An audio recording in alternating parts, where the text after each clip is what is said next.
Hey, welcome. It's Captain Matt, Boater Secret Weapon. I want to thank you for joining us for this Sunday night live. We're getting ready to start here in just a couple of minutes here. We'll start about 8:30, but I wanted to welcome you. If you've never been to a live, here's what you can expect. Just go ahead and chat in your comment section, whether you're on Facebook, whether you're on YouTube. Just ask your question, leave your comment there, and then as we go through the time, I just kind of scroll down all the comments and I try to answer them. Now, if it's something that I need to ask you a question, I may ask you a question and just put it in the chat again, and I'll come back and I'll get that information so I can give you a more personalized response, something that's going to really add value for you. This is just something I do. One, it's great fun. I really enjoy it. It's helpful for the community, just sharing my knowledge. Now, one thing that you need to know, I don't know everything about boats. I know a lot about boats. I've been a boater since I was 5. I've sold boats. It's something that is a big part of my life. With that said, I don't know everything. Matter of fact, sailboats, have zero experience with sailboats. Bass boats, very little experience there. Bow riders, deck boats, center consoles, jet boats, twin engines, stern drives, outboards, inboards, all of that I have experience with. And if I have an answer, I'll give you my best answer. If I don't have an answer, I'll try to give you a resource that will be valuable for you. If I have an opinion, I'll try to give you that opinion, but let you know this is what I think, not what I absolutely know. So I look forward to it. Here's a little video intro that a subscriber made for me. Thanks, Bo. And we'll see you on the live when it kicks off here in just a moment.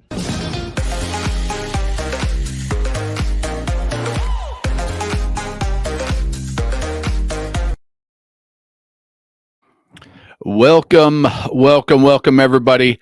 We are live, and I think that I'm not sure if my mic is working. Let me know you guys can all hear me.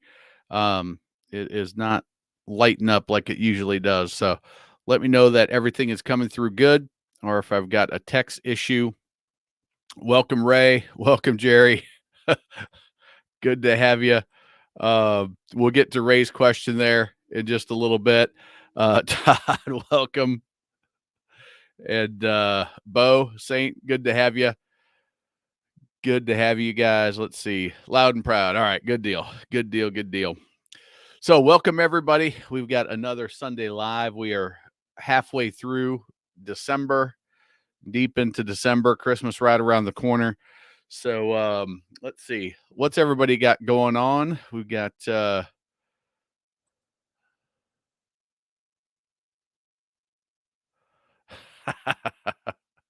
so let's start with Ray had a question about dock lines. General guidelines for changing out your mooring lines. Mine are going on 3 years. So here's the way I look at dock lines. It all depends on the situation. The more they're out in the direct sun, the more they're in salt, which you don't have that issue up there in Indiana, Ray. The more that they are like dropped into the water. So if you have a home dock and your lines, I suggest if you have a home dock, this is just a little thing that I prefer, is I have my dock lines for the boat, and then I have the dock lines that stay attached, and I permanently set them up so that all I've got to do, pull in the slip, grab the lines from the dock, I don't have any lines with me, but go through the middle of the cleat, loop them on, and it should be perfect every time, unless you've got changing water depths, but and a fixed dock. Otherwise, if the dock's floating, you're going to be money every time. Those sometimes they'll fall in the water and they'll get all slimy and gross, and if they hang out in the water, they're going to start deteriorating a little bit. And then the other is, what conditions are you tying up in? So are you in a protective cove, or are you on the main channel where those lines are getting significant pressure on them over and over and over?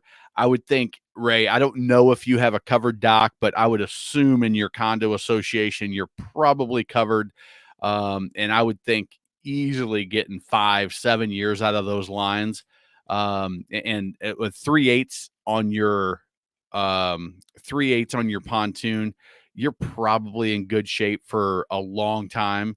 If they start getting kind of hard and not as flexible, not as easy to manipulate, maybe then. But even the strength isn't gone. So what you can do is you can throw them in a bucket of water with some fabric softener, and you can loosen those fabrics up. They just over time getting all that dirt and gunk on them. And what I'll do is I'll wash mine, just put them in a little bucket of water, and I'll just rinse them in fresh water. Not, I don't use soap or anything like that, but rinse them. And then if they're still a little bit firm, I'll put a little fabric softener in there, let them soak overnight, and then spray them out. And that will get them back to new. If you start seeing fraying, then it's time to replace them. And if you see that your loop end, who is that? You gonna say hi? All right. Hi. My oldest is what do you got going on? She had her Christmas parade yesterday. Yeah. Had a good time with that. Now it's time for bed. Say goodnight. Shut that door, please. And so if you've got that fraying and your loop end is coming undone, which is not super common, those are the things that I would look for. The other things, that this is not about age of line, this is just about how you care for them.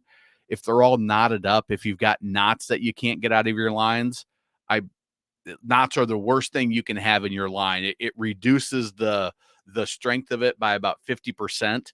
So you really want to keep those knots out of your line. And they just are easy to manage and to tie up on cleats in various spots. So those are some of the things I think about when replacing them, and some things to make them last a little bit longer.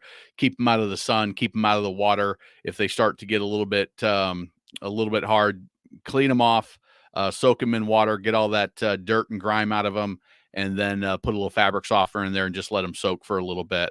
So hopefully that's helpful for you, Ray. I would imagine yours are in good shape, but unless any of those things are happening, then you might want to consider.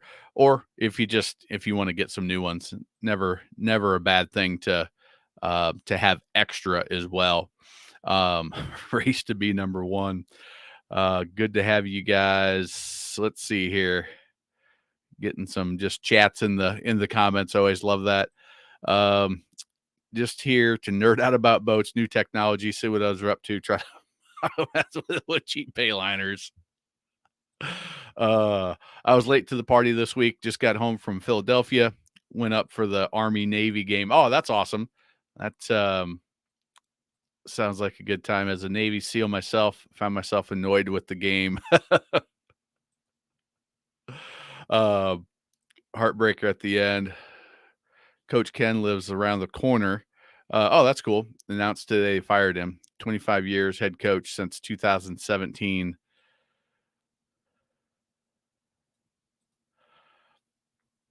Welcome, Corey. Good to have you back. Good deal. Okay. All right. So that was all the Mike. So for me, what's up with me? It has been my youngest is in the midst of basketball season. We had their first real game. We had the preseason game, which is where they do pictures and stuff like that. I'm coaching her. So we've got 7 girls on the team that are 7 and 8 years old. And we've got our first real official game on Wednesday. So the girls are getting a lot better at that age. Coordination, athleticism is, it's very drastically. My daughter is incredibly tall, and she reasonably coordinated for her height. She's a foot taller than several people on the team, and probably the tallest kid in the league. But it's so much fun. I've been coaching even before I was married and had kids. A friend of mine got me into coaching YMCA basketball, and with 11 and 12-year-olds. So they were a little bit older, so they had better skills. If they were still playing at that age, they really loved the game. And so I really, really enjoyed that. And I started, as soon as my kids started playing, my oldest one that was just said, hey, played T-ball. So I coached her T-ball. My youngest tried soccer, which I'd never done soccer. I played baseball and basketball, but never done soccer. But I coached her in that, and that was pretty fun. But coaching basketball with my daughter is awesome.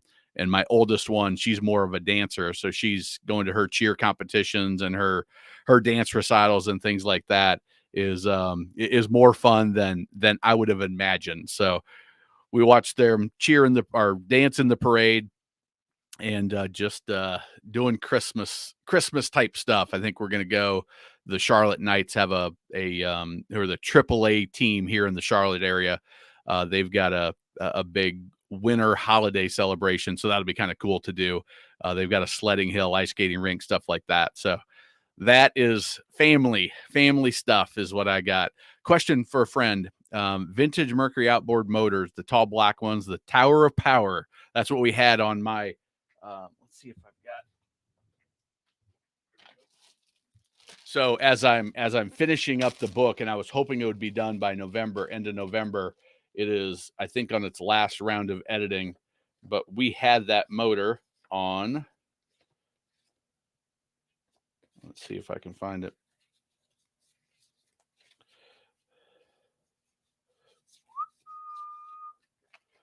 So this is that's me as a youngster. It's our dog Pepsi, who was we got from a boating friend of ours.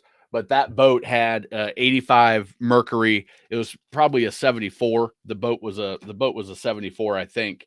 And that Tower of Power is what we ran on that boat. 2-stroke, the smoke, the smell, all of it from the 60s and 70s, really available used. If you go to, let me see if I can find it. If you go to Facebook, there are communities on there. And I know there is one, Mercury Tower of Power. I know there's a Tower of Power group. Um,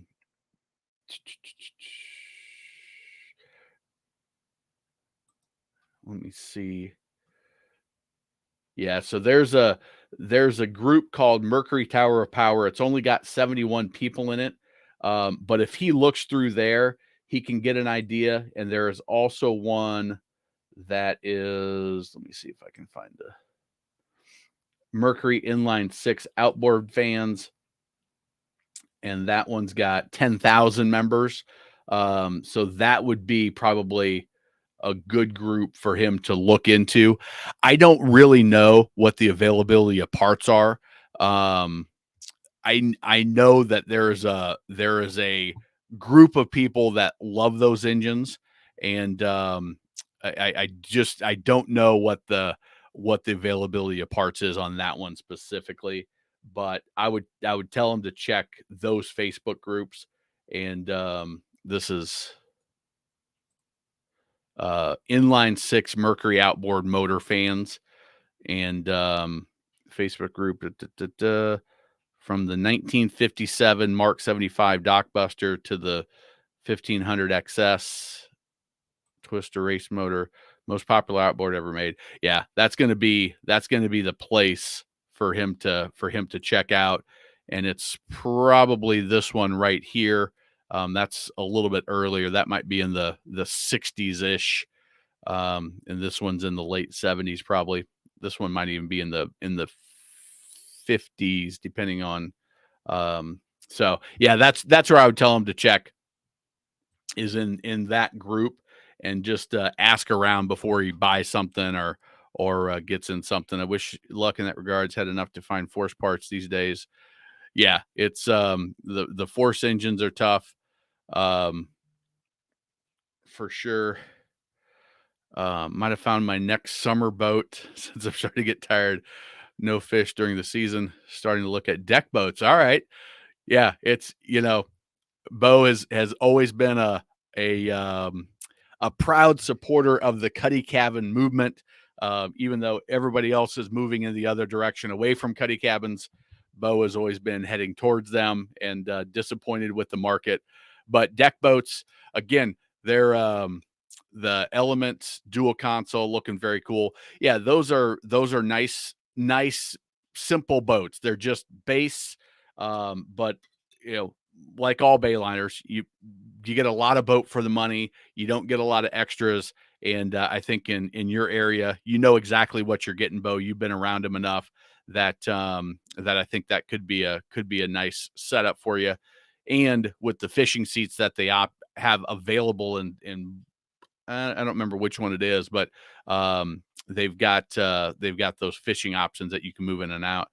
My friend in Norway, so it'll be even tough. Yeah, the um, the international parts are it's a different market, and I don't know enough about the international market to know about what their parts look like, but things are definitely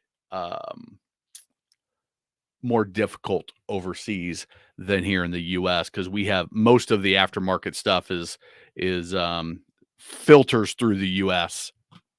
So the main reason I like it simple, easy. Yeah, it's that M Haul is it is rough if you're in really rough chop, but it's a super super stable boat, which is nice. So um let's see. I'm gonna join that. I'm in all sorts of Facebook groups and keeping up. I'm going to join that Inline Six Mercury tower.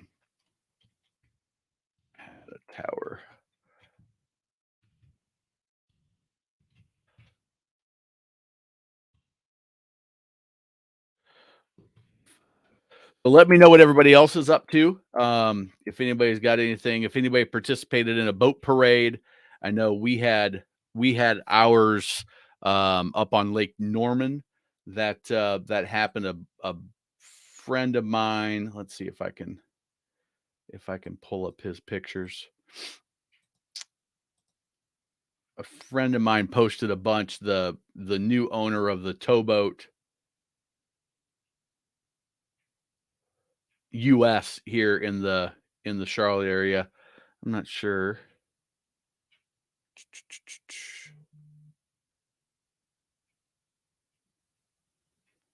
And I'm not seeing his. I was going to show you some of the pictures. He had some pretty good ones, but the boat parades are always fun if you've got them in your area. I wish I could find those. Let's see where he is.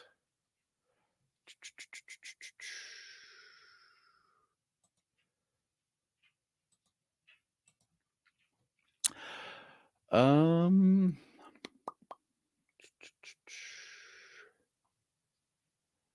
No, I'm not going to be able to find it. I was just I was just looking at it right before I got on. Clearly I should have been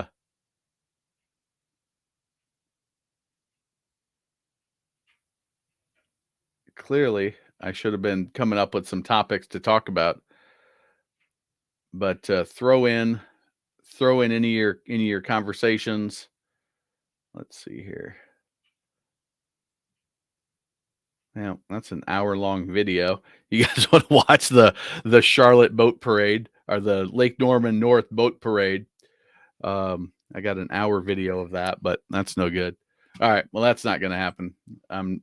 You guys don't want to watch me scroll. Let's see. Heyday announced the H22 to compete with the premium level wake boats. Interesting. I did not hear that.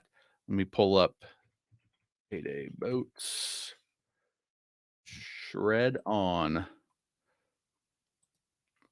I was just at a buddy of mine's dealership here in the Charlotte area, and I guess they're Supra, Mallet, yes, Supra, and oh crap, Moomba. That's the one I was looking for. Supra and Moomba dealers. What'd you call it? The WT announced the H22, H20 and H22. Let's go big with this and see what they got going on. The next generation, so still as low as 89,000.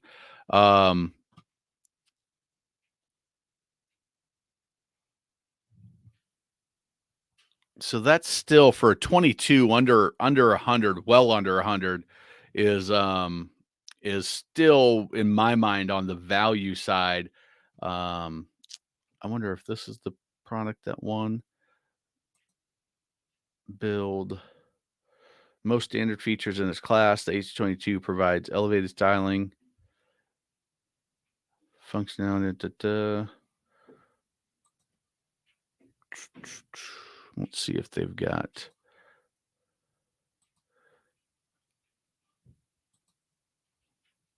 Mercury base coastal. 6.2 is standard on a 22. That's not bad. Sunshade for tower not included. Deluxe travel cover not included. Ski mirror not included. Windam, transom stereo remote. I always like to see what they have on. Ski pylon, stainless steel package, LED, soft side cooler, sound system boost, 4,200 for the sound system. Surf shaper. Interesting that that's not standard. Bow filler cushion, surf pipe.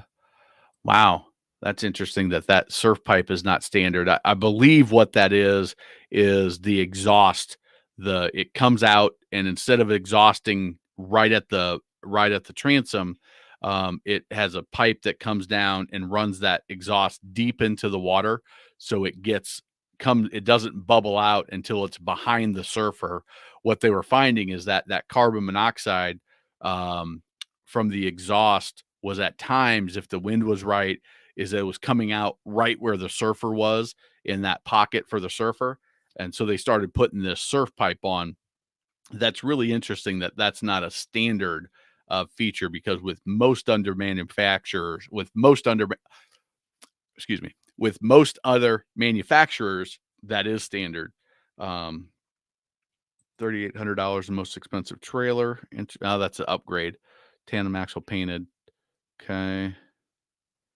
Double up the spare. So let's see what we get this out to.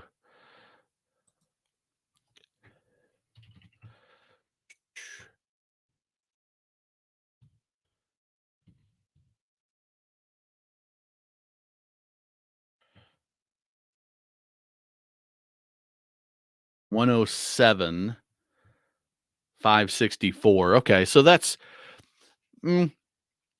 probably getting closer to where a Supreme would be. That's interesting. Let me take a look at Supreme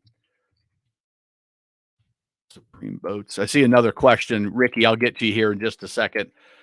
Bo's got me looking down this path, so we'll definitely get to you. But I'm gonna do a little comparing this S22 and their build your own. Let's see what their base is.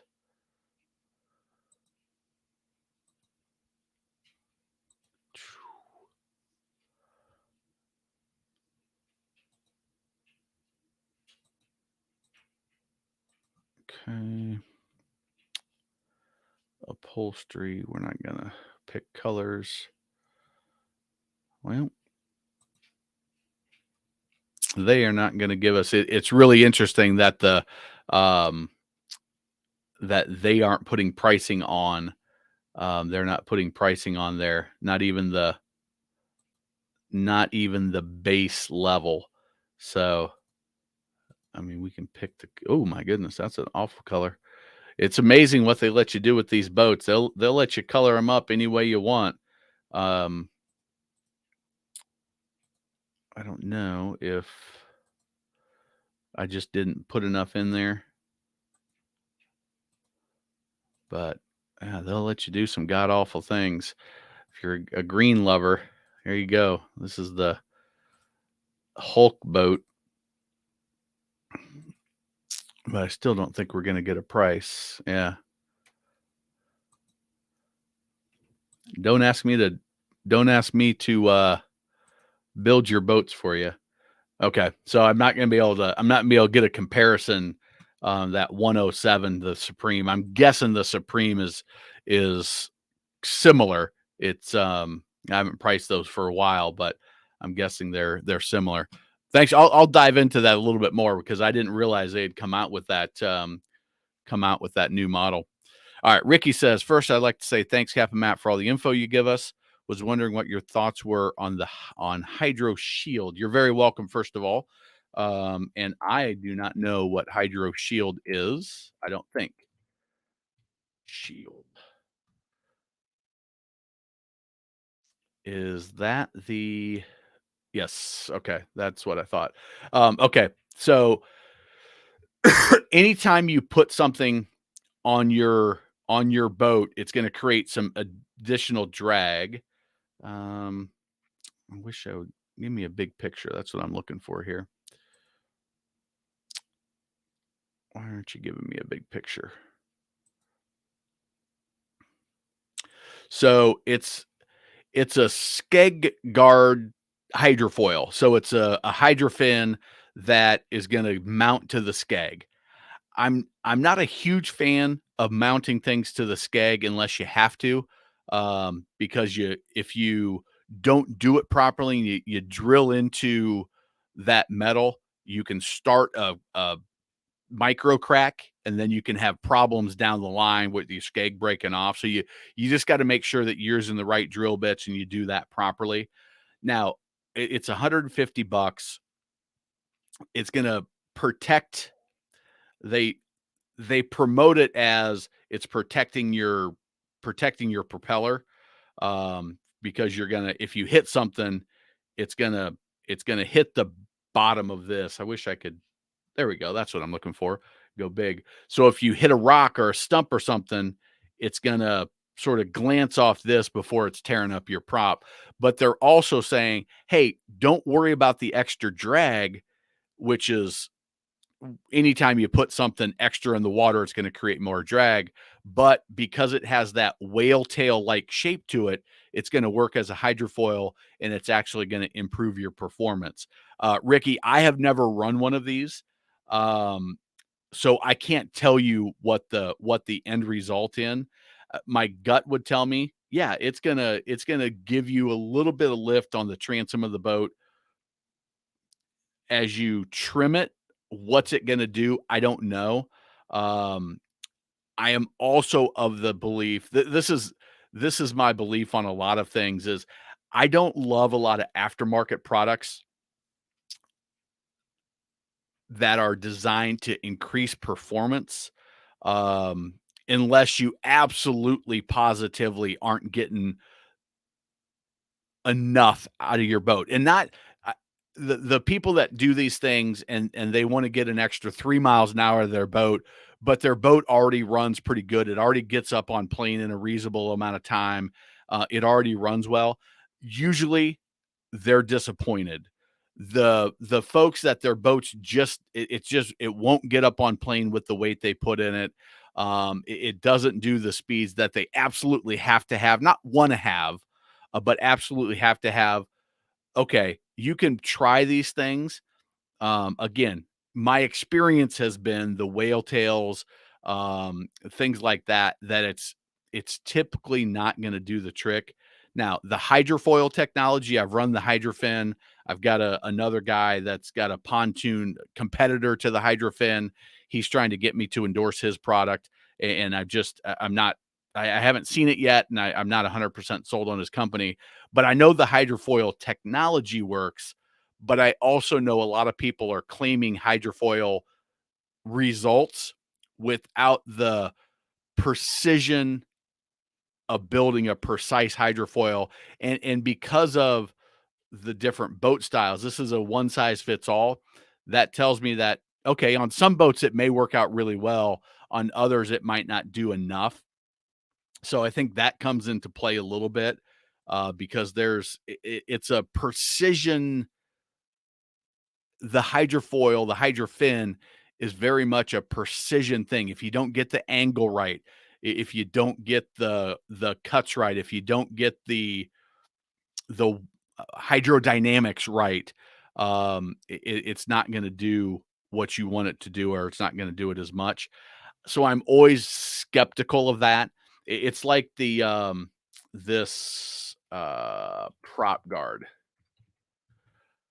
This thing is I'm like, that's a disaster. You know, if you've got maybe a rental boat where you're putting it with people that just don't have any concept of boater safety, well, one, you probably should do a little bit better job of boater safety. But if you're a pleasure boater and it's your boat, you need to understand the dangers of the prop and tell everybody around you and handle it properly.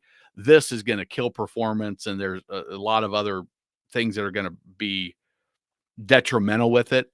And I just it's a better concept, but I'm not sold on it until I get a chance to run one. So, Hydro Shield, if you've got a demo boat that I can run here in the Carolinas, I would be super up for running it with and without to get how the performance changes and how you handle the various boat styles, boat weights, um, engine depths, because all of that comes into play. And if it works, I'm more than happy to promote something that works. Just like I told the owner of the Hydrofin, I forget his name off the top of my head, but I was like, I'm gonna run this. I said, but you don't get any say in what I say about it. So if it's a bad experience, I'm gonna say that in my video. Um, and I'm going to interview you. You get to say what you want, but then I get to say what I want about my experience. And he's like, I'm totally fine with that. The people that get nervous with that comment, I'm like, okay, there's a reason why you want to have some editorial comment on what I say. And those people, I'm not interested. So boats greater than 18 feet, boats up to 17 feet. So they do have two different models. So that's a step in the right direction. It might just be the size of it, the size of the actual fin. So, you know, be cautious with it. You're drilling a hole in your skeg, which can be difficult if you don't know what you're doing. Make sure you're using the right bit, make sure you're scoring it properly, and make sure that you're drilling into that metal the right way so you don't cause a bigger issue. Um, Having holes in your skeg, probably not a terrible thing as you're running if you decide to take it off. And for $170, I don't know, might be worth trying, but I wouldn't be sold on it. I wouldn't put it on a boat of mine unless I had serious performance issues and I was trying to figure out what to do. If you got a bunch of rocks in your area, maybe. I don't know. I'm not sold on it, but I don't have any firsthand experience with it, so that's all just opinion. If you need video ideas, Matt, I got a few boat test videos that you can pick apart and touch on. Yeah, that would be send them my way. Send them my way. Let's see. Oh, as I'm saying that, I got a bunch of comments that came in, so that's good. But yeah, send them my way, Bo, and I'll see if we can throw those in here. Question about IO Bravo 3 for use in fresh brackish water. Some salt water used if the boat is dry stacked. Bruce, go ahead and throw your question in. Um, and I'd be happy to share any of my thoughts or experience on you specifically. I'm gonna if there's not another question, I'm gonna come in with what I think your question is. But go ahead and ask the direct question. It's probably about maintenance, I think, is what you're getting to. But let me know. Thanks for your patience, Ricky. It seems that with MSRP climbing, I'm seeing fewer and fewer manufacturers putting pricing on their website. Um, yeah, manufacturers have a here's my belief. So I work in the industry, have followed it, boat shows. Like I'm always monitoring stuff and have been for probably. I mean, I would pick up Boat Trader magazines when I was in college, and so I've always been watching and always look at advertising and picking up all the magazines and boating magazine and all that. It used to be they never ever put price in. I discovered when I started selling boats that they have within their dealer agreements that dealers can't advertise price at all. They can only disclose. What is wrong with me speaking? They can only disclose price when they're face to face. They can't advertise price anywhere. Well, the internet came along and people said, hey, we kind of want price. Manufacturers held to their guns. Now they've said, hey, we will you can give MSRP. Dealers, and some of them aren't even to this point yet, but a lot of them are saying, dealers, we can advertise MSRP, but you can't advertise any discounted pricing or anything like that. They don't want price wars of a California dealer to give bigger discounts than a New York dealer, and there's no way you're going to buy, and now you're just driving the price down for that brand because you're putting it up on the internet. They don't understand the internet in a lot of situations. Then they decided, hey, on some of the entry level models, we're going to do what's called nationally advertised price. That started maybe 10, 15 years ago or so, where, okay, if Tahoe, all the Bass Pro Shops do this with their tracker brands. Yamaha Jet Boats goes this model, and this is the price. You may add freight and delivery and prep on top of it. When I was selling, Yamaha said you can add an extra 1,800, I think, of total extra prep delivery fees, but they cap that even. So if they advertise 47,000, you could charge on the bottom line less taxes, 48.5 or 48.8, whatever it was, that 1,800. Some manufacturers are getting a little bit more open, saying, hey, the facts show, like the research shows, if you show a price on the internet, people are more likely to buy, because what's this is a sales training thing that I've heard. Like, what's the one thing that every single buyer of anything has to get?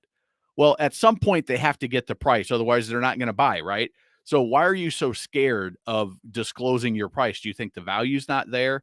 Do you think it's going to scare people away? And I think that's what's going on in the boating industry, is that people are scared that, the $107,000 for this Heyday, but if that's an Atique, that boat's $227,000. And the MSRP is 275, but you're buying it for, 205, something like that. And so they're always worried about these pricing games. And I think that you're seeing in the pandemic, they said, okay, I know we were going that direction to posting more and more pricing and being more transparent with it. The pandemic hit and they pulled that all the way back, because it was like, it's 107. And then a week later it was 119, or, let's say 112. And then, 6 months later it was 117. And so that inflation got them, and they were trying to kind of cover their asses a little bit by pulling that price back. I assume we'll get back to where price is disclosed a little bit more often. But until they know that they're not going to have that inflationary pressure on their pricing, I think you might still see manufacturers holding that back. And you saw it in the Build-A-Boats in the last 12, 18 months, that they weren't even in the Build-A-Boat. A lot of times you would at least get MSRP on the options, and they pulled that out as well. So we'll see. We'll see what happens. I wish they would be. I hate the way the car industry went, where it's all these shell games and stuff like that. I understand why they do it. They do it because of trades, right? You tell somebody, and I was maybe naive on this when I started selling boats, is you bring a trade in and it's worth $20,000 on the retail side. Well, as a dealer, you got to make a profit. You're going to put some money in it to recondition.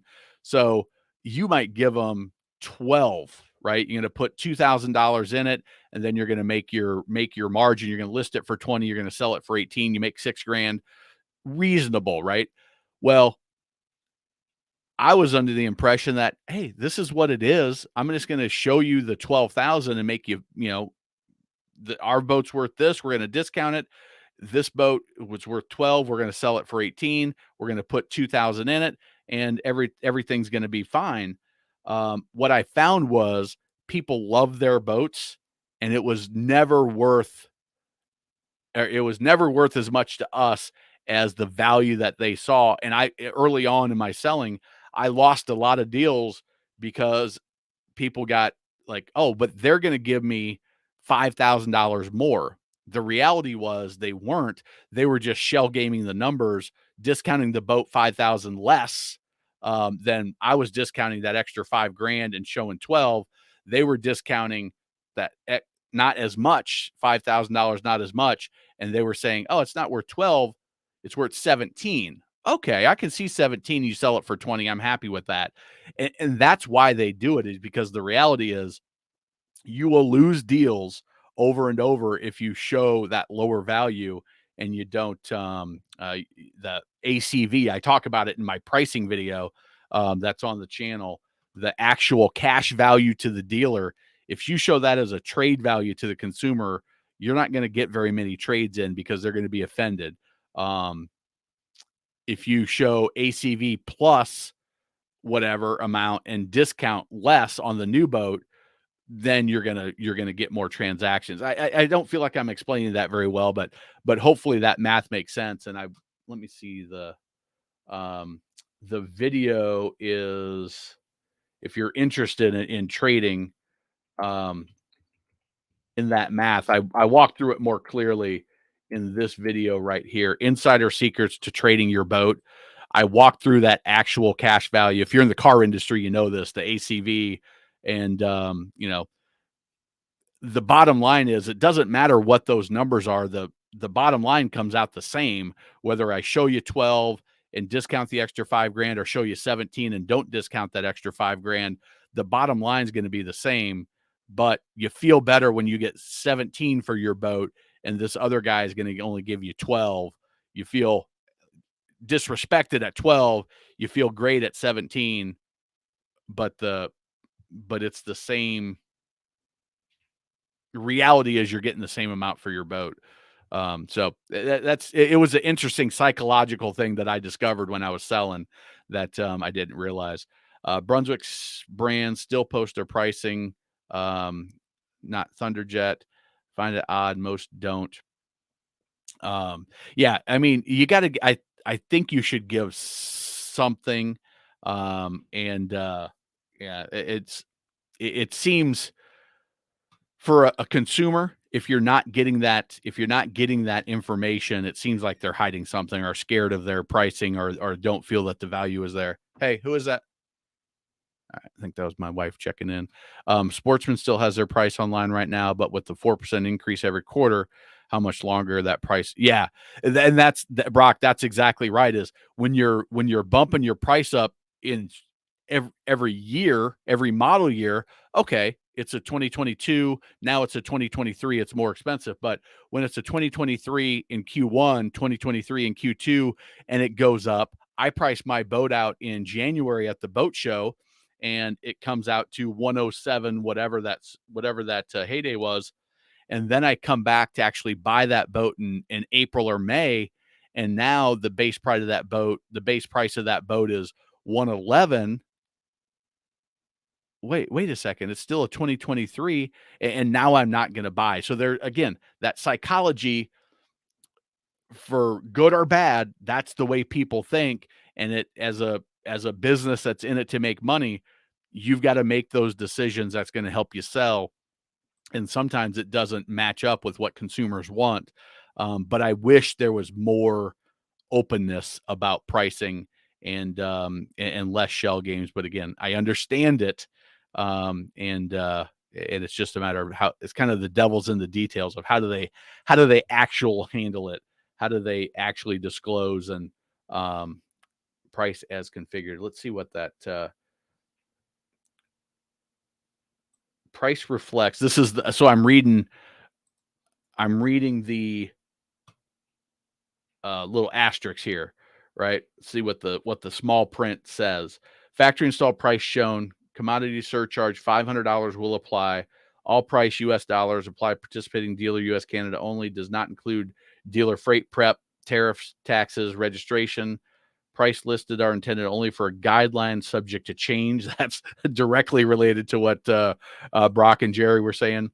Dealer set final purchase price. Base price refers to base model, outboard motor, trailer, options not included. Boat displayed on this page for model year 2022. Options features are subject to change without notice. Please confirm availability and equipment with authorized Heyday dealer. Pricing listed does not apply in the province of Quebec. Price Quebec, contact dealer. Price reflects MSRP, refers to the base model, engine, and trailer. Options not included. Oh, all right. So that's basically the same disclosure, just written a little bit differently. So, yeah, a few of those things that's interesting that's boat displayed on this. Okay. For model year 2022, they haven't got there.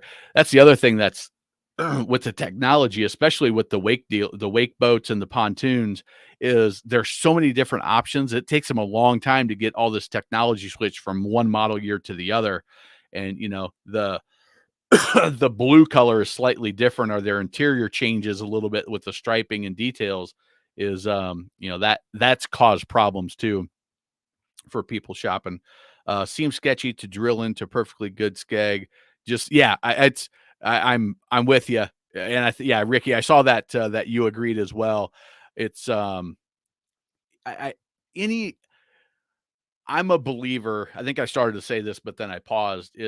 I'm a believer in, for the most part, the way it's delivered from the factory is going to be. I'm going to run that until it proves not good enough. Right? Is you start monkeying with things. I got an email from a guy that I haven't responded to yet. That asked about flashing his Yamaha. What do you think of the, I forget what the technology of it is, the flashing of the quiz. What is it? Quiz. Where is that email?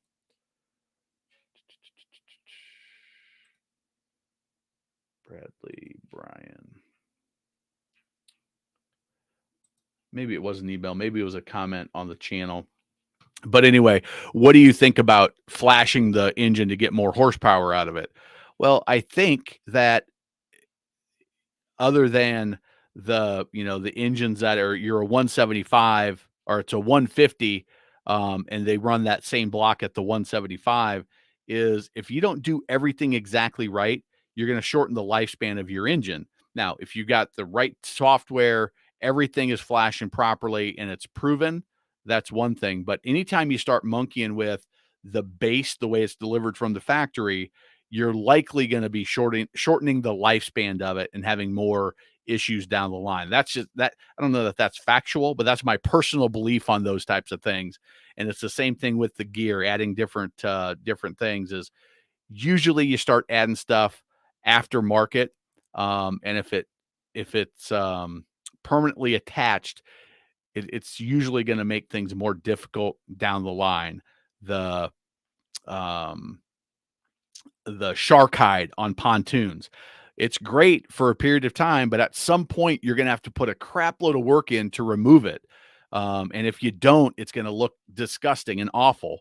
And it's those types of things that I'm talking about. So anyway, I think you get the idea. Good and bad about the maintenance. Okay. So, all right, let me get through. He's got a couple. I know the IO is not the best for coastal, but looking at a 28, like the SR 280s, seem to be, yeah, you're not going to find V drives in a 28. It's not quite big enough to do what they need to do and still give you the space. Matter of fact, Jerry is running the Volvos on his 28 Regal Express, and he's running the Volvo stern drives up in the Chesapeake, which is similar water. You said salt water, brackish water. And I don't know if Jerry gets into the brackish, but I think I remember him saying that he does. My thoughts: dry storage, clean, make the mile acceptable. Yeah. So it's a matter of flushing, and it's a matter of, Bruce, is it the Mercruiser? Is it Secor, or is it a Volvo? And Volvo, I think 2017, Jerry, you may know, I'm pretty sure it's 2017 where they started using the heat exchange, which is significantly better in the saltwater environment, where instead of they've got antifreeze that is being cooled by the raw water through a heat exchange, but it's just coming up through that heat exchange and then discharge back into the source. Whereas the Mercruiser standard drive, it's going to bring that in, and it's actually cooled, so it's running through the risers and the jackets there, and that's how it's actually cooling, is your raw water. Secor is, again, Mercruiser's version of saltwater adaptability, where they use a heat exchange and they use some different metals to hold up better in the saltwater brackish environment. But if you're going to dry stack, I would run the Saltaway through, which is gonna and do it properly. I met the owner or the daughter of the inventor of Saltaway, who now owns the company. She was like a 60-year-old lady that this was her family's business, her dad's patent, and she said this is what our product does. She showed some cutouts, and it was pretty impressive. Said the one problem is people don't follow the directions, and the directions are you run the Saltaway through and you stop. You don't flush it after the fact. What that does is that actually flushes out what the Saltaway does best, which is gets that salt in a form where it's not going to attach. So the next time you run it, it flushes it out. It sort of neutralizes it, might be the right word for it. I don't know what she used, some scientific word, but it's going to give you less corrosion, less issues on the internal components. And then it's a matter of, just making sure that you flush it well, then run that Saltaway through, and you'll be in better condition. But yeah, the dry stack, I think for any boat, getting it up and out of the water is always best for it. Especially on a stern drive where you've got the bellows and you've got the other maintenance issues that come with it. Jerry, is there anything specific that you do? All right, good. I see you've been chiming in, which is awesome. Thank you for that. I'm going to jump ahead to Jerry's comments here, Bruce. Anything that's below 35 feet is going to be stern dry. Yeah, yep, exactly. Fine in brackish water. You should haul it, maintain, repair winter. Milo came in November. Could use a repaint, but only a few barnacles. Yeah, that's the barnacles is thank you for mentioning that. The barnacles is another. It's not just the dry stack is good for those things, but it's also good anytime to get the boat out of the water. That is critical for the growth on it. And the barnacles that you have, depending on the water that you're in, they can be worse or better or less worse in some areas, if that's the right word. But understand the drive line maintenance is much less in a V drive versus an inboard. Yeah, the inboard is going to be, you've just got a shaft. As a matter of fact, these are, let's see if I can pull this up here without too much hassle. Fiverr. So these are some drawings that I had created for my book as I'm explaining the differences between the drives and everything. So let me go here. So this is, all right. So this is a direct drive. Okay. So you've got your engine on the direct drive has got to be forward, which is why you don't see them until you get to a little bit bigger boats, because you've got to have enough room to bring that engine forward. The shaft goes straight back and to the rudder, or to the propeller, right? And then you got the rudder. Let's see here. Oh, not down far enough. All right. So, and this is the V drive where you can see it, and actually I need to have them adjust this image a little bit, but it comes forward and then goes backwards. And so it's more complex. It's got, anytime you put that joint in, now you've got alignment issues that are more difficult, because you've got a shaft that's coming forward, and then you've got the shaft that's coming back, and then you've got that joint right there. which is, more complicated. And so you're going to have additional things to worry about and additional wear because of that V drive setup. Now, the reality is that the only reason they do that, the V drive, is because you don't have the space. The old ski boats, they had the motor in the middle and then they had the direct shaft that helped to keep the weight centered. They got right up on plane. It made the wake smaller. Now, as they move to wake boats and they want a bigger wake, they wanted more of that weight in the back to push out a bigger wake. So the V drive comes, and they also, in some of the smaller cruisers, they'll do the V drive because, again, they want to keep that aft cabin. That would be, let's see here. So you can see it's right here. Well, that's where that aft cabin is on like an Express, like that Regal that Jerry has, like a Sea Ray Sundancer. They've got an aft berth right here, and you can't do that if you've got your engine that far forward. So they do a V drive on those. And so it may be optimal, it may be better to have the direct shaft, but until you get to a certain size, there's just not enough room to accomplish everything that you want to accomplish with the interior space, if that makes sense. So, but as far as, all right, so you said Merc, Salt, yes, okay. So you're a salt away believer already. That's good.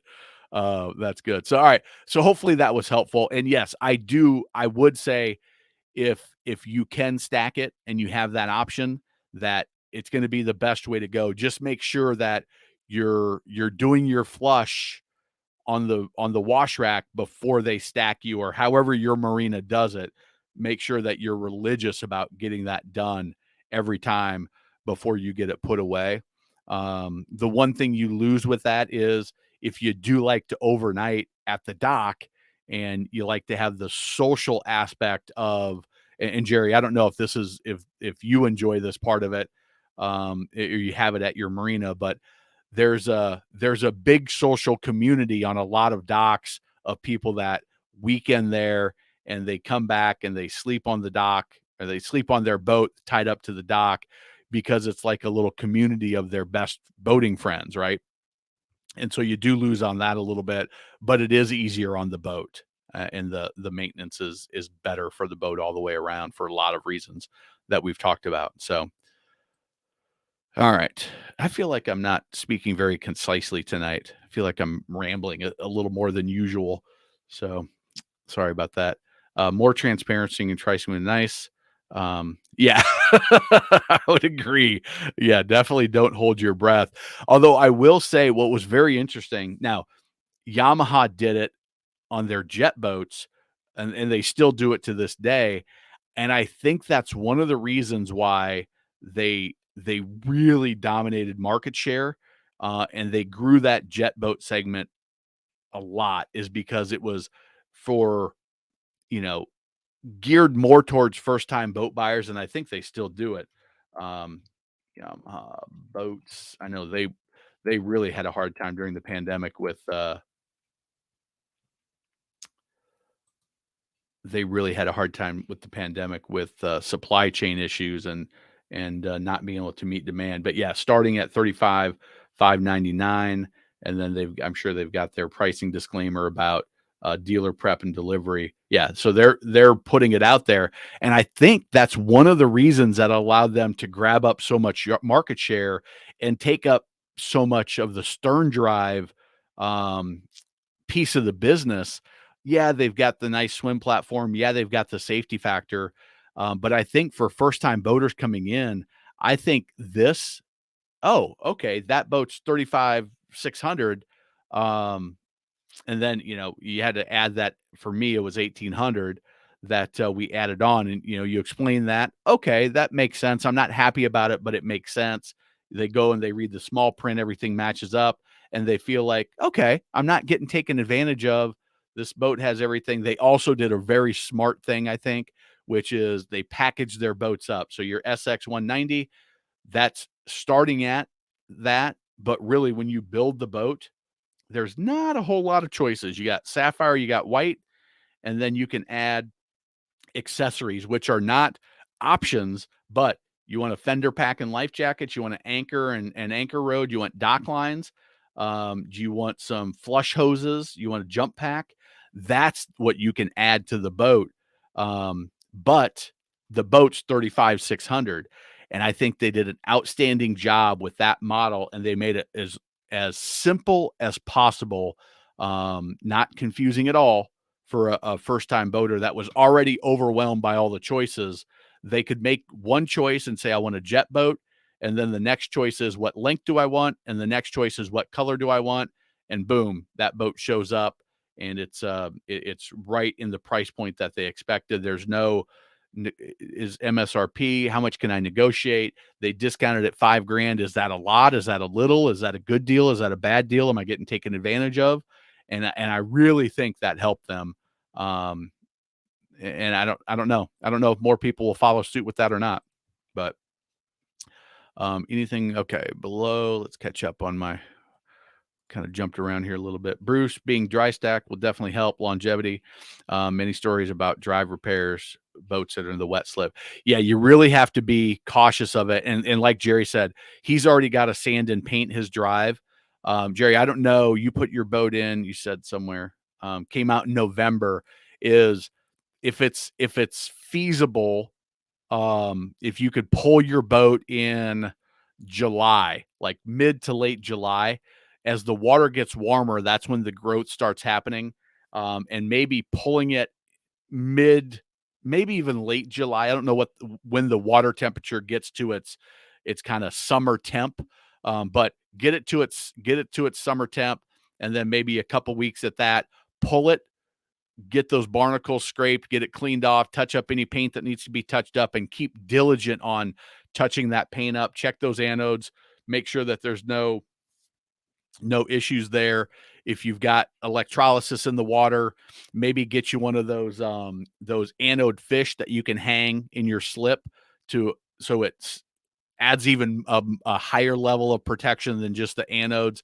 That way, if there's any stray electrical current, it's getting those first. You can pull those up real easy and see, oh crap, that baby is gone in a couple of weeks. And we got to maybe put more cathodes on or protect it a little bit more with a bigger, with more protection, a higher level of protection. And, but you really got to be diligent about making sure that those drives are kept in good shape, because within a year in that environment, they can go downhill real fast, and it can get pretty expensive too. Trailers, whaler dealers are getting you too. Built mine, tandem axle, 7,100. My buddy just ordered a 2,000, same dealer. And the trailer continued is now 10. Wow. That's crazy. $3,100. I get aluminum. Everything's going to be over $3,000. The exact same trailer. That's nuts. And the aluminum prices came down in that time too. That is because that's one of the things I was watching when I was doing my market updates. Pricing is, let's see. Yeah, so March of 2022, aluminum pricing shot up. Let's go with the 5-year look. So you can see this is 2020, March 2020, just before the pandemic, and it shot up, settled down a little bit in November, shot up again February, March, April, and then from April, March to October, now it's dropped down. Now you've got to add in the cycle of, how do they order their aluminum? Are they ordering it just in time? Are they buying in advance? Did they think this was going to continue to run up, and they bought a bunch of aluminum here, and then it started falling? And so that $3,000 price increase is because of the March 20. They bought a bunch of aluminum here, and they didn't time the market real well, where it came down, almost 40%, 30, 40%. It's starting to tick back up again, but that's depending on what the timing is, that could have an effect. I was watching that real close because they were expecting it to go up. And I've got a friend that is friends of my in-laws that's actually in the industry. And and so I talked to him about this a little bit as well, of what was going on in the market and what he was expecting. And he kind of predicted that it was going to come down a little bit, but it definitely, I mean, what is that? 1,500 in April of 2020. I don't know what the units that they measure to. 3,900 in March. So that's more than doubling in a year and a half, 2 years. So that's nuts. Understand the drive time maintenance, much less for a V drive. Okay, we talked about that. Yeah, Jerry, anything else that you want to add in that of your experience? And as I said, he's got that Volvo with the heat exchange, which is standard on the Volvos now. 2015 is when they went to the closed cooling. Okay. You're very welcome, Bruce, despite my rambling and being all over the place. Yes, that's critical. Somebody that's used to looking at what should a Volvo drive, or I guess you got Merc. What should a Merc drive look like? And again, keeping that paint up, even if you just sand and paint it, so that there's no exposed. But as soon as that paint is gone, that's a huge level of protection that's out the window. And once that water and that galvanic corrosion and the electrolysis get to that raw metal, unprotected metal, that's when things can go south real quick. So just pay real attention to it. And if you can, tilt your drive up and look at it. But sometimes you just got to haul it. You got to have it hauled out and pay that $100 or whatever it is to get it pulled. 2019 proactively get my bellows replaced after 5 years. Good idea. Very, very smart. To preventative maintenance is always cheaper in the long run than waiting for something to fail. And not only that, makes your boating life more fun too. You don't have to, oh crap, my boat seems to be listing. What seems to be the problem? Oh, I'm taking on water. Versus, all right, I'm going to have to pay the $500 to get it done anyway. Why don't I pay it 6 months early or a year early?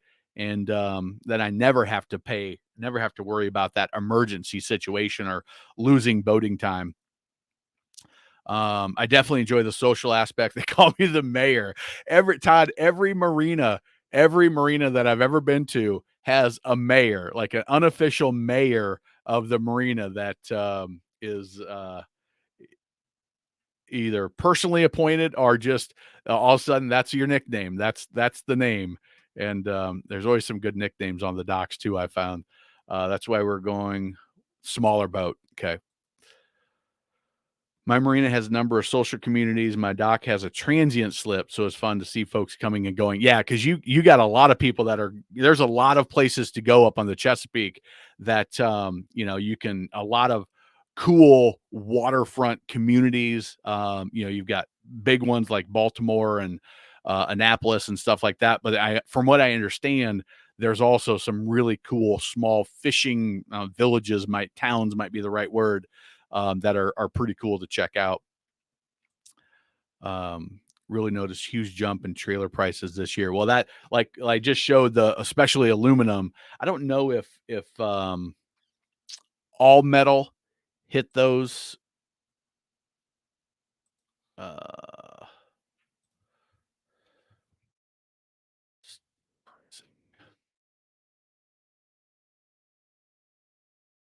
Well, that's interesting that this is steel price. Okay. All right. So the 5-year outlook looks very similar. It had a bigger dip faster, but that is a very similar. It was like June 15th, 20, April 17th, 20. Yeah, so it was a little bit more up and down, but it still had that huge jump up and stayed up, other than this dip in 2021. So it's almost steeper, fell down and jumped back up. and then came back down. Now it's down to the same levels now, so that's interesting. Hopefully that means we'll see some of those prices level out. Just emailed you a boat test. Let's see here.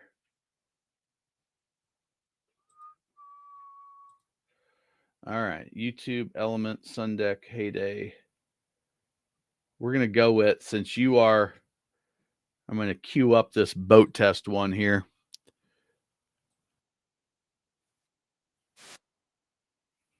Or the Element. We'll queue that up and we'll get to it here. Convenience factor having a boat wet slipped April, October. And I don't know if that video has gone live yet or not, but I did a video on the various ways to store your boat. It is, oh, come on. Why can't I not pull that up? There we go.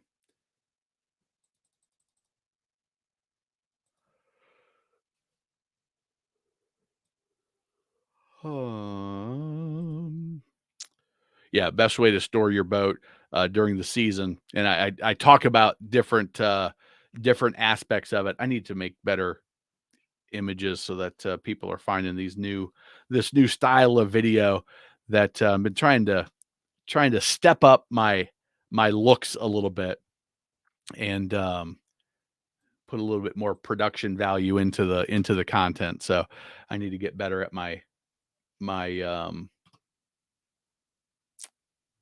whatever you call those, the thumbnails is what you call it.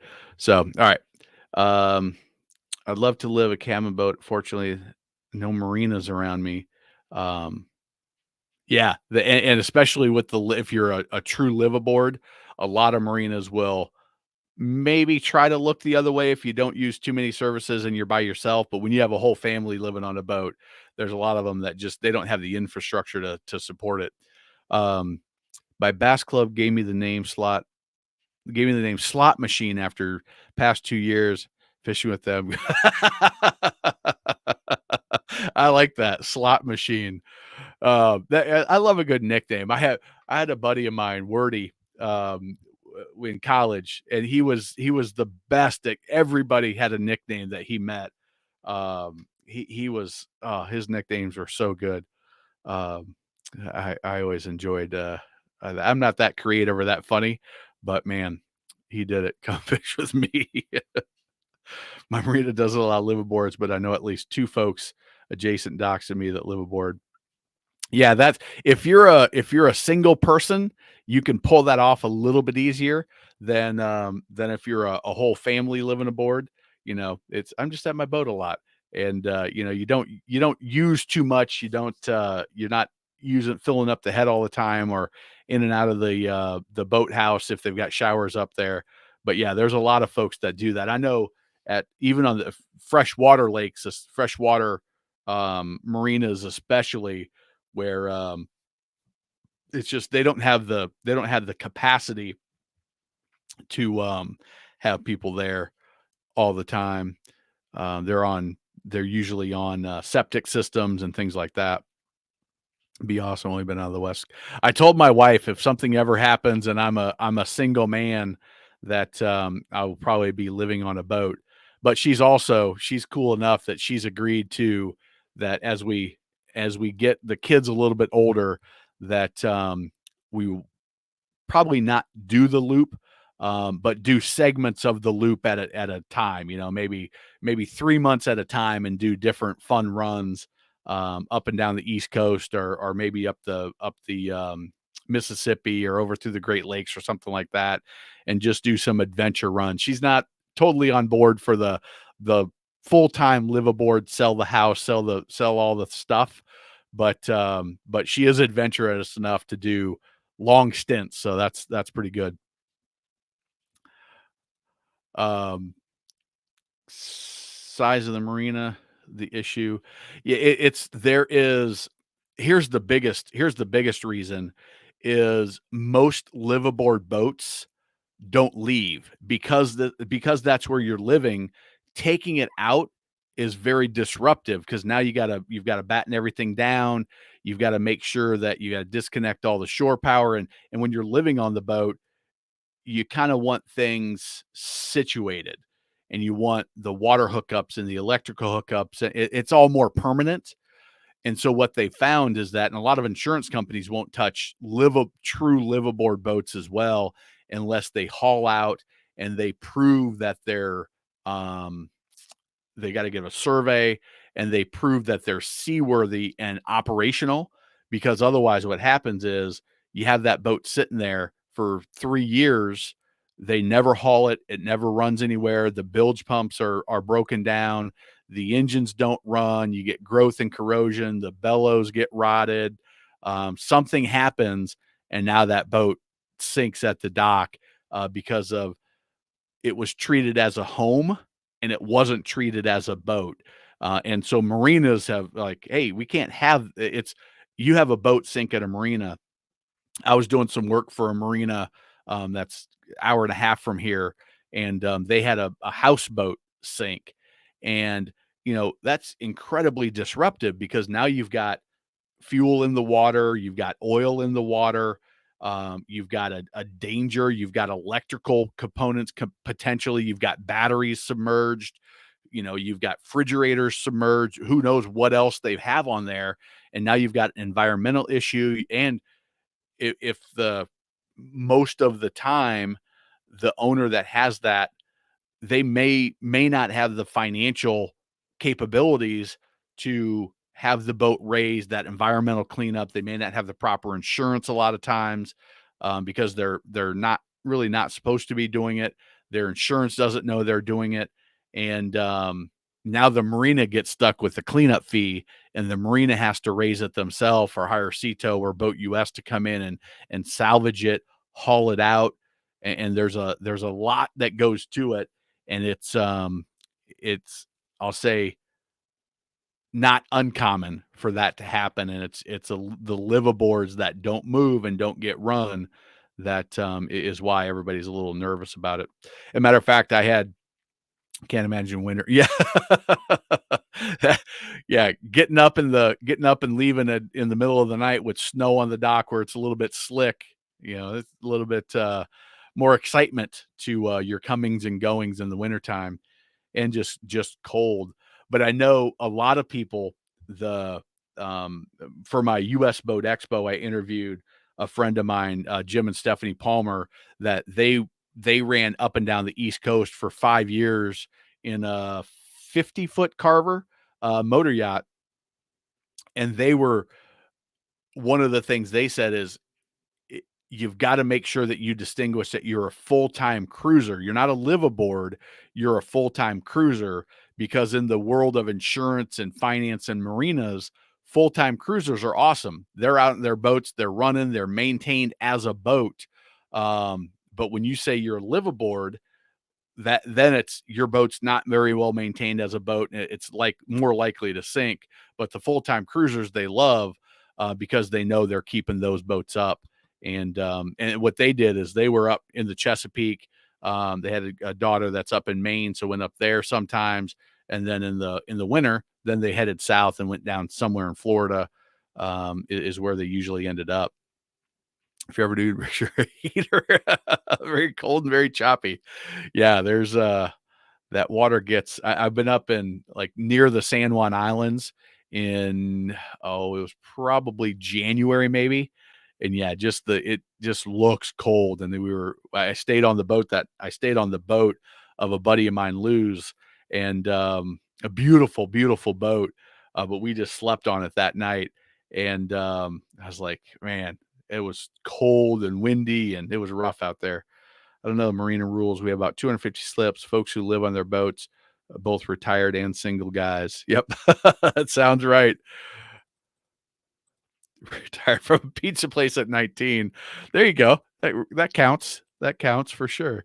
If you come down here to Charleston Harbor, you can live aboard, anchor wherever the hell you want.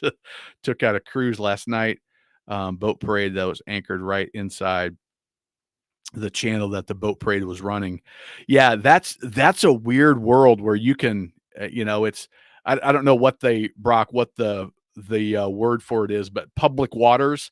You can drop anchor anywhere, and you don't have to necessarily be in a mooring field. Although I would want to be if I'm staying somewhere. Seriously surprised no one hit it. Seen it last minute following a boat that had ridiculously bright LEDs that were flashing. Uh, yeah, that's the one time where you can expect, you're out on 4th of July, Memorial Day, and in the summertime, the LED light people, you're like, come on, dude.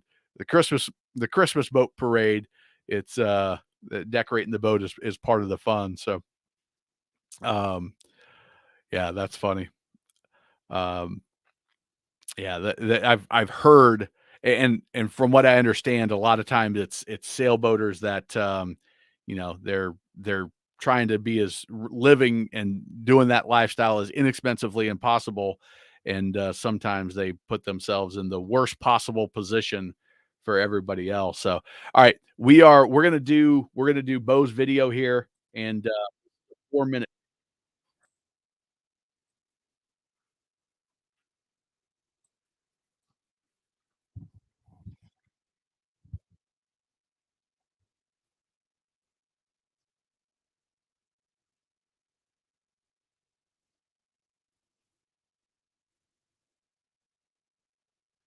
So let's see what they all have to say here.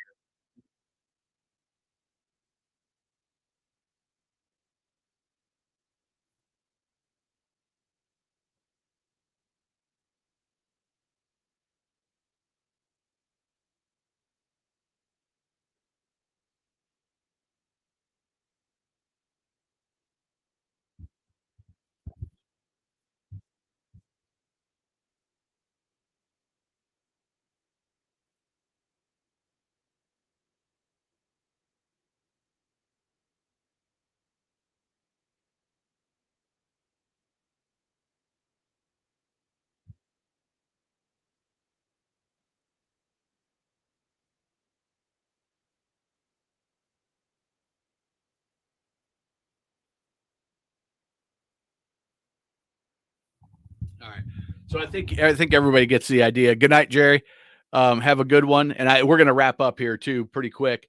But yeah, here's the thing about is, you've got just finished fiberglass. You don't have a lot of recessed cup holders. The cup holders just mounted, which makes it less expensive for them to build the molds when you don't have all the intricacies, which is allows them to still build a good boat, but it's cheaper. It's cheaper because you don't have all those things. You can put like this, you've got your little net here and a cutout. You just cut that out of the mold. It's flat and put that in. Same thing on this side with the compartment under the helm there, or under the co-captain side. And again, it's just you flatten it out, you cut that hole, and you're good to go. The seat bases, again, real basic, no liner, of course. You've got the easier no hinges. We're just going to put these plastic little tabs on there, which is going to allow you to the cushions will stay tight, but you got to get them in there.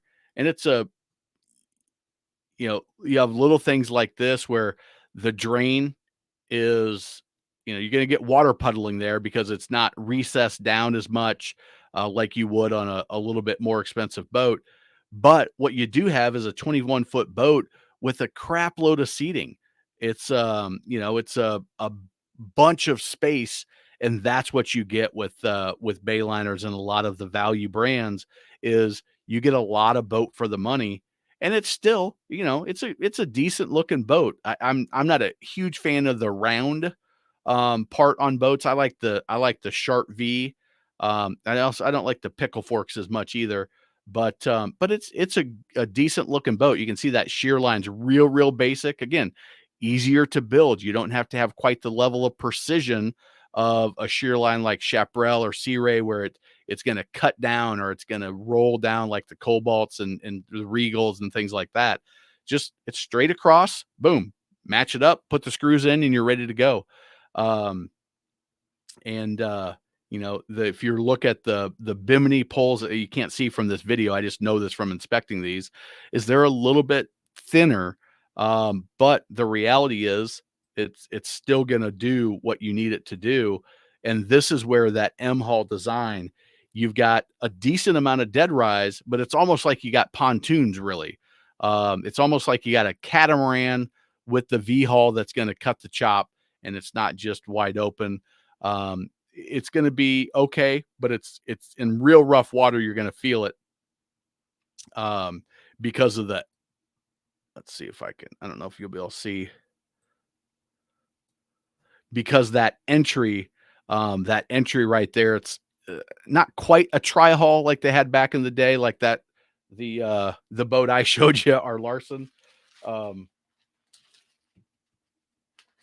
This right here.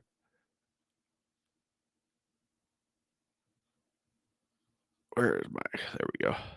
So that right there was a tri-hull, and it had a similar look to it of what you see on the on these M hull is what they call it.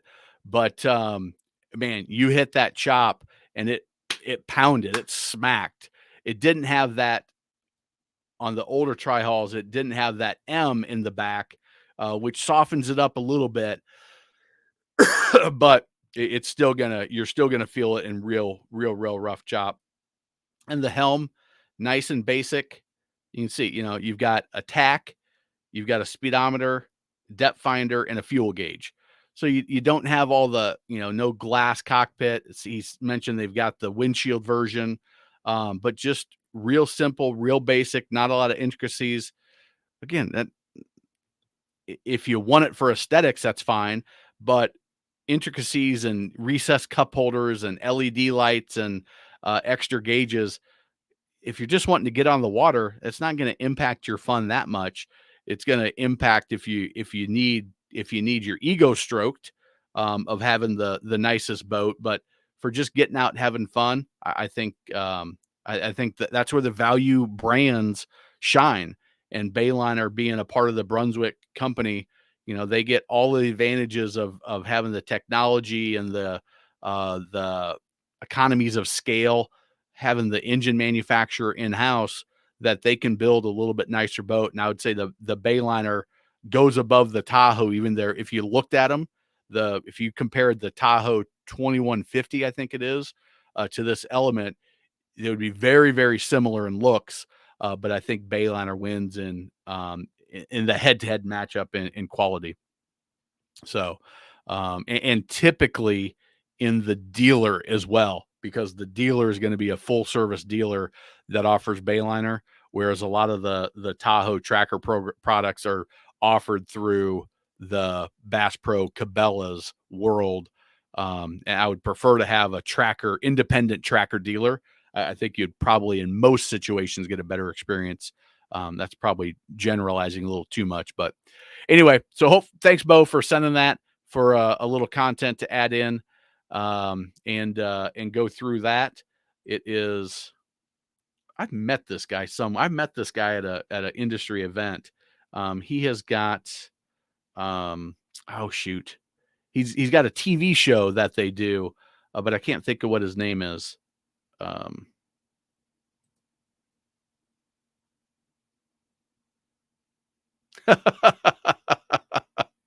Hey, Bo, I see that you're commenting on their channel too. Bayliner continues to amaze me. That's awesome. All right, guys, I'm going to call it a night. We're an hour and a half in. Thank you guys very much.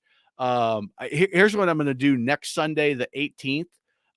For you diehards, we've got 16 people still on the call. I think we were up to 18, 19 at one point. But I'm going to do a drawing for everybody for a free t-shirt. So I'm going to give away a t-shirt.